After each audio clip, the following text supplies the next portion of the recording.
My name is Emily Carter. The backyard in Overland Park, Kansas was alive, fairy lights strung across the wooden fence, pop music thumping through a cheap speaker, and the smell of grilled burgers hanging thick in the summer air. People laughed, cups clinked, someone shouted for more ice. My mother, Susan Carter, stood on the patio steps like she was born there. Glass raised. Chin high. Some children, she said, pausing just long enough to make sure everyone was listening, make you proud every single day. Her eyes locked on my younger brother, Jake. And some, she added with a tight smile, you just wish you didn't have to see it all. Laughter rolled through the crowd. Jake smirked and lifted his beer. My father, Robert, stared at the grill like it was the safest place in the world. I lifted my own glass. Smiled. Good news, Mom, I said evenly. Your wish already came true. The music kept playing, but something shifted. I moved to Seattle last month. Silence. Susan's smile froze. Jake coughed. I set my glass down, walked inside, and didn't look back. That was the last family party I ever attended. I grew up in a red brick house at the edge of the suburbs, the kind with a cracked driveway and a garage that smelled like oil and old baseball gear. Winters split the concrete wider every year. No one ever fixed it. My mother ran the house like a scoreboard. Every point went to Jake. He was the athlete. The pitcher. The kid coaches talked about in grocery stores. His games filled the fridge calendar in thick black marker. My name barely showed up. My 13th birthday landed on a Tuesday. I came home expecting something, maybe a grocery store cake, maybe a card. The kitchen was empty. Just a note on the counter. Jake has practice. Order pizza if you're hungry. I poured cereal and ate it standing up. Milk dripped onto the linoleum. Dad came home late. Loosened his tie. Kissed my head without saying a word. That was his apology. Jake's birthdays were different. Bounce houses. Neighbors. Barbecue. Mom standing at the gate telling everyone how Jake struck out the side. I sat on the porch steps counting cars, wondering if anyone noticed I was there. Mom never hid it. Jake's going places, she'd say while folding his uniforms. You need to support him. Support meant giving up weekends. Giving up allowance. Giving up space. Complaining wasn't allowed. Dad worked downtown in finance. Numbers all day. Silence at night. If Mom needed money for Jake, Dad signed the check. If I asked for $20, he said, ask your mother. That was the end of the conversation. The only person who truly saw me was Aunt Rachel, Dad's younger sister. She lived above a bakery across town. Her apartment always smelled like cinnamon and sugar. She showed up unannounced on Sundays with grocery bags she didn't need to bring. Mom tolerated her. Rachel waited until Mom was busy, then slipped envelopes into my backpack. For books, she'd whisper. Or whatever you need. I used the first one to get access to the community center computer lab. That's where everything began. One afternoon, my family drove to a baseball tournament in Missouri. I stayed home, claiming a stomach ache. As soon as the minivan disappeared, Aunt Rachel knocked on the back door. She handed me a bus pass. There's a coding club downtown, she said. You should go. I went. The room smelled like burnt coffee and whiteboard markers. Teenagers hunched over laptops. Fingers flying. The instructor showed me how to write my first line of code. It printed. Hello, Emily. Something inside me unlocked. Like a door I didn't know existed finally opened. And I knew. No matter what this house thought of me, I was never closing it again. My mother found the printout by accident. It was lying on the kitchen table, folded in half, an assignment from the coding club. Nothing fancy. Just loops, variables, logic. She picked it up like it offended her. This, she said, holding it between two fingers, is what you're wasting time on? Jake needed new catcher's gear. The old set had a crack. That mattered more. She crumpled the paper and tossed it in the trash. I waited until she went upstairs, then pulled it out, smoothed the creases, and tucked it inside my math notebook. Dad saw everything. He stood at the counter pouring coffee, steam rising between us. For a moment, our eyes met. Then he looked away. That was always his way, silence instead of protection. Aunt Rachel kept coming. No lectures. No pressure. Just quiet belief. One Saturday she drove me to an electronics surplus store on the edge of town. Shelves stacked with dead machines and tangled wires. I spent $40 on a broken laptop, cracked screen, dead battery. When I carried it out like it was gold, she smiled. Build something, she said. So I did. The basement storage space wasn't really a room. Just a narrow concrete corner under the stairs, stacked with holiday boxes and old sports equipment. A single bare bulb buzzed overhead. I dragged in a folding table. Found a desk lamp at a yard sale. Claimed the corner as mine. I took the laptop apart piece by piece. The screen was useless. The battery swollen. But when I jumped the motherboard to an old power supply, it lit up. That was the first machine I ever fixed.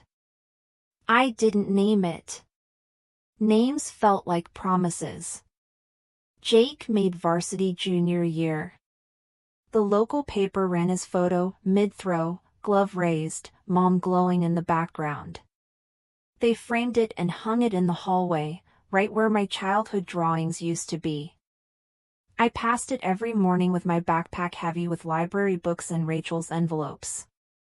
Mom threw a party when Jake signed with a scout.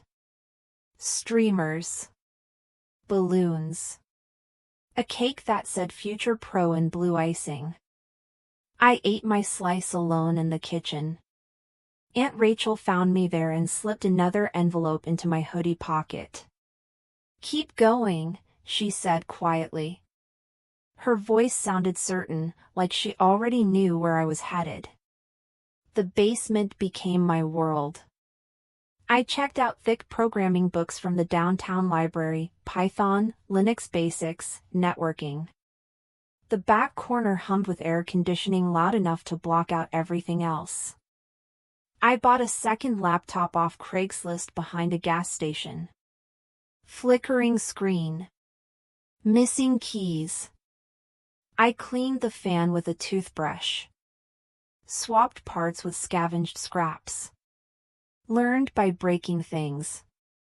The night it booted without crashing, I sat staring at the blinking cursor, heart racing harder than any baseball game upstairs.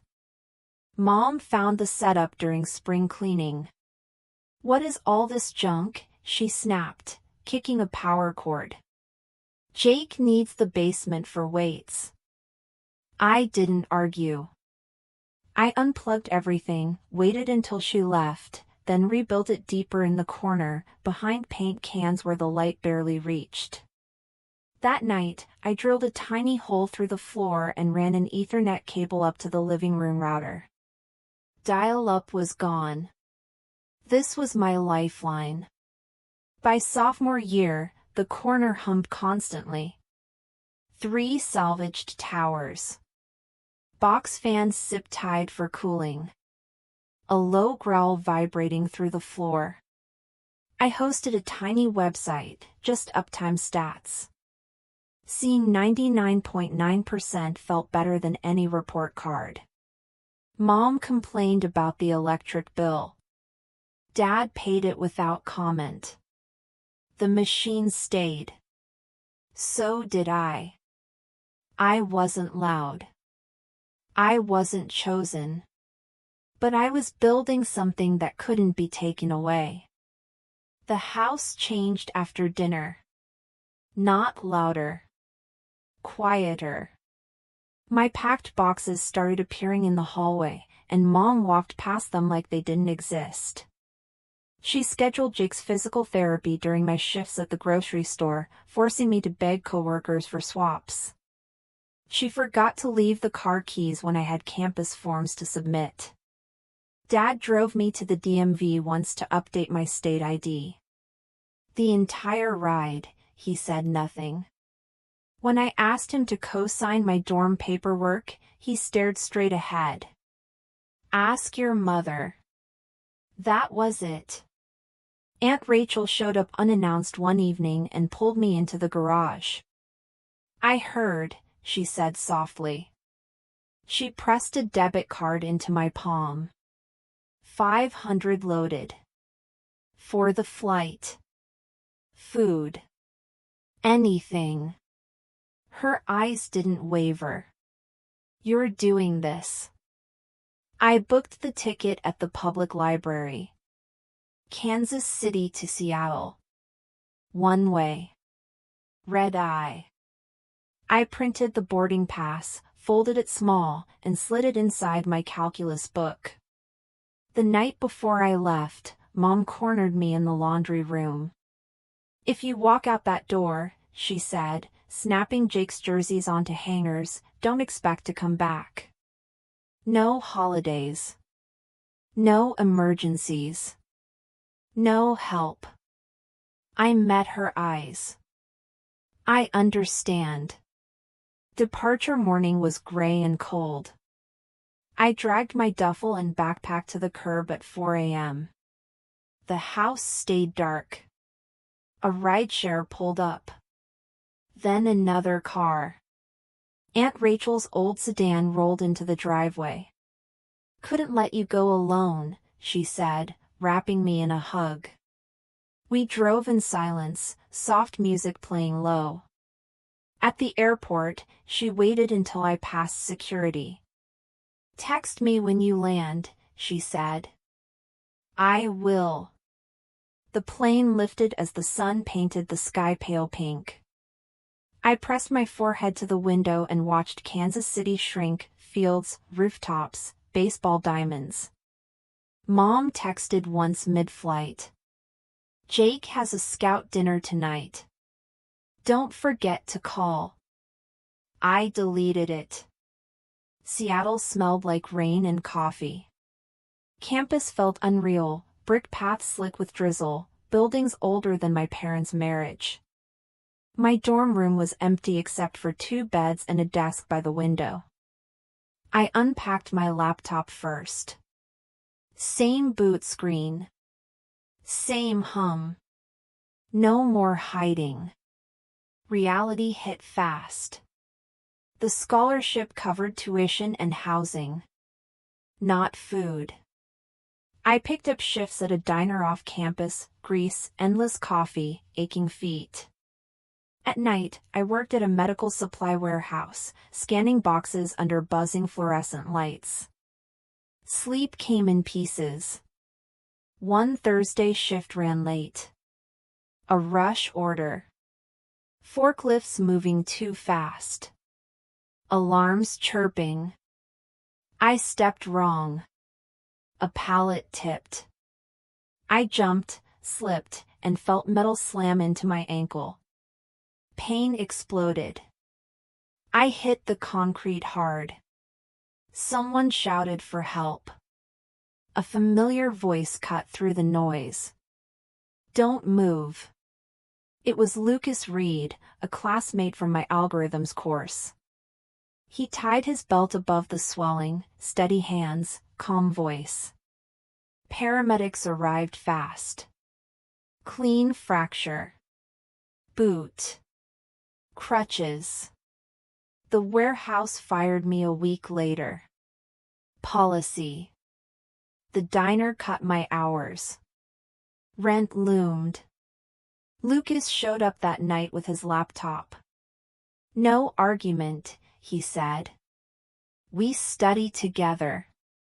We did. Then we started coding together. "Hospitals lose track of supplies during surges," he said one night. "What if we built software to predict shortages?" We sketched ideas on napkins. Pulled public data. Another student joined, Noah Patel, bioinformatics, quiet and brilliant. The prototype worked. Accuracy climbed. Professors noticed. Then investors. We incorporated junior year. MedSite Analytics. Our first angel investment cleared 6 figures. I stared at the balance, hands shaking. Aunt Rachel texted. "Proud of you." I exhaled for the first time in years. Mom called once. "Jake signed a minor league deal. You should congratulate him." I let it ring. Some calls don't need answers. The MedSite prototype grew fast. Lucas handled operations. Noah refined the algorithms. I coded, debugged, and built the back end. My old basement instincts carried over: patience, persistence, attention to every detail. Crutches gave way to boots, boots to sneakers. My fracture healed crooked but strong. Every scar reminded me, falling sometimes points the way up. Investor demos began small. Professors, local clinics, then regional startups. Accuracy of our predictive system reached 85% on test data. Hospitals saw real savings. We were no longer just students playing with code. A seed round came from an angel investor. He had lost a cousin during a shortage. The check cleared 6 figures. I stared at it like it was a dream. Lucas high-fived me. Noah nodded, already sketching the next neural network upgrade. We rented a tiny office above a vape shop. White bards covered every wall. The smell of leftover e-liquid mixed with coffee. Every corner had a server or a pile of paper. Chaos was productive. We launched a beta with 3 hospital partners. Dashboards showed real-time alerts. A nurse called one afternoon. "Your system just saved 3 patients' chemotherapy doses from being delayed." I froze. Real people. Real impact. Revenue trickled in, then surged. Subscriptions increased. MedSite Analytics became the backbone for hospitals across the Northwest. A big pharma VP flew in on a private jet 6 months later. Boardroom. White bards. Calculations. Offer 8 figures, cash plus stock options. We negotiated carefully. Equity was non-negotiable. This was more than money. It was freedom. The deal closed. Wire transfers hit accounts. I paid off student loans I never had. Aunt Rachel got a new car. She texted a photo, "No more leaks." Go build. The villa on Lake Washington became our home and our headquarters. I moved in with boxes labeled in Sharpie, my first laptop on the kitchen counter. Lucas helped carry a massive bench into the dining room. Noah assembled the smart home hub. We christened the oak table with takeout barbecue. Laughter bounced off vaulted ceilings. Guests trickled in. Aunt Rachel, neighbors, friends from college. Game nights, coding workshops in the basement media room. Teens learned Python over pizza. One kid fixed a bug live. I framed the commit message above the fireplace. For the first time, I experienced a table without scoreboards. No one asked who was winning, who deserved more, who got the better gift. Just choice. Just presence. Press coverage followed.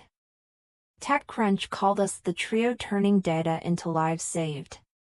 LinkedIn notifications pinged nonstop. Conference invites stacked up. Seattle winters faded. Morning jogs along the lake, coffee steaming, laptop open. Decisions, planning, strategy. I controlled my life. I controlled my future.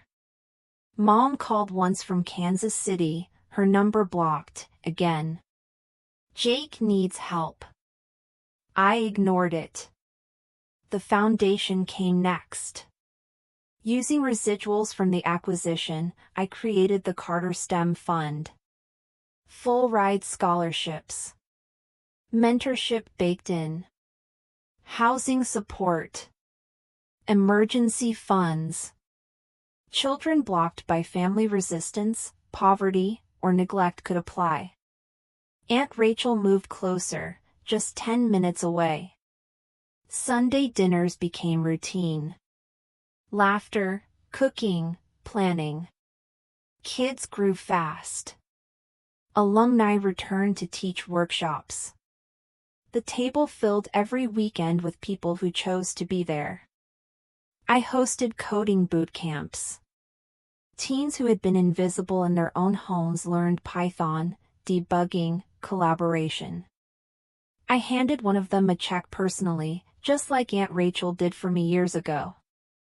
Mom tried once more, sending letters forwarded from old addresses, pleading for Jake's rehab or expenses. I marked return to sender. No response needed. Life was peaceful. Purposeful. Chosen.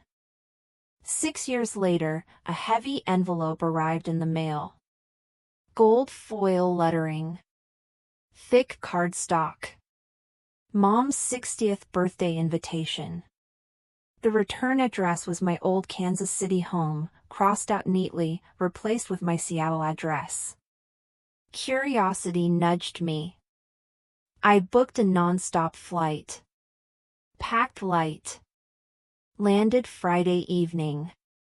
The rental car smelled like pine freshener.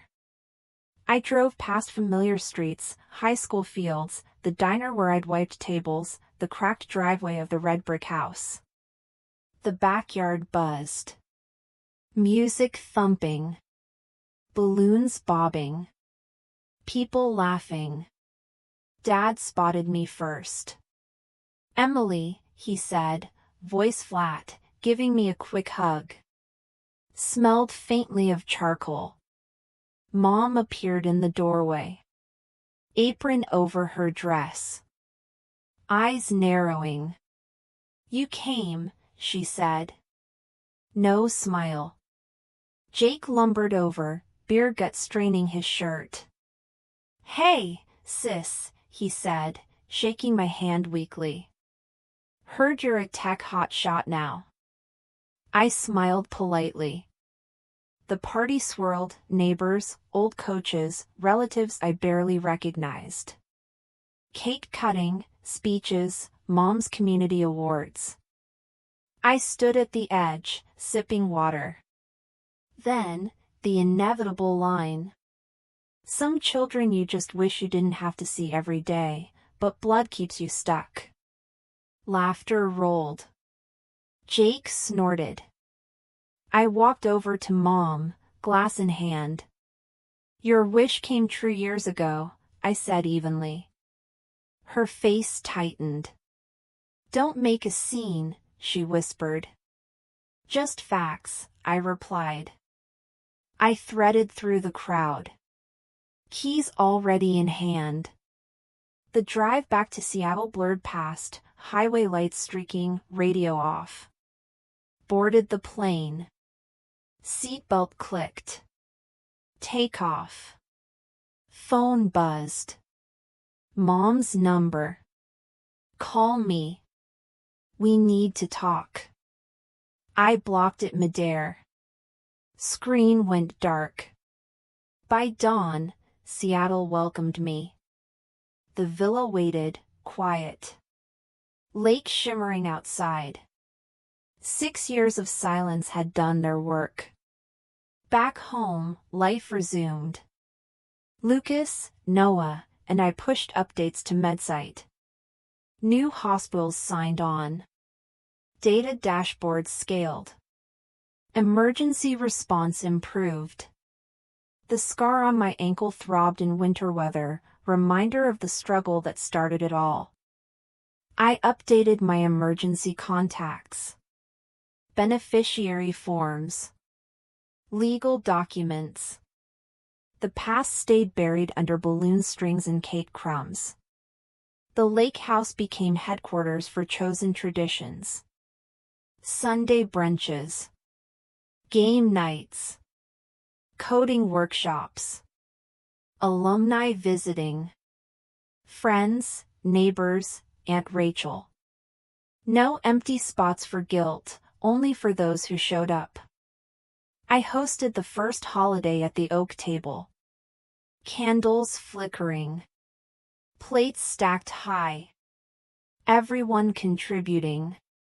Laughter over clinking silverware. Even Mom tried once more. A letter forwarded from a past address. Pleading. I marked return to sender. No reply needed. Aunt Rachel moved closer, 10 minutes away. Dinner's routine. Recipes, stories, laughter. The core stayed. The foundation flourished. Scholarships, mentorships, boot camps. Kids coding their way out of neglect or limitation.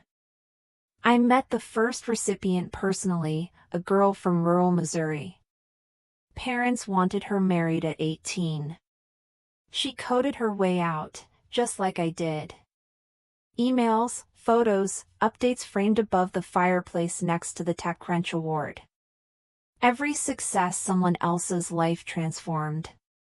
The oak table became more than wood. It was family. Not blood. Not scoreboards. Not obligations. It was the people who showed up, who stayed, who chose back. I watched fireworks over the lake one evening, quiet. Colors reflecting on the water. Laughter echoing from the neighbors. Legacy. Freedom. Choice. The past remained Kansas City, a dot on weather apps, a memory. Charlotte, Seattle now, was home. Forever chosen.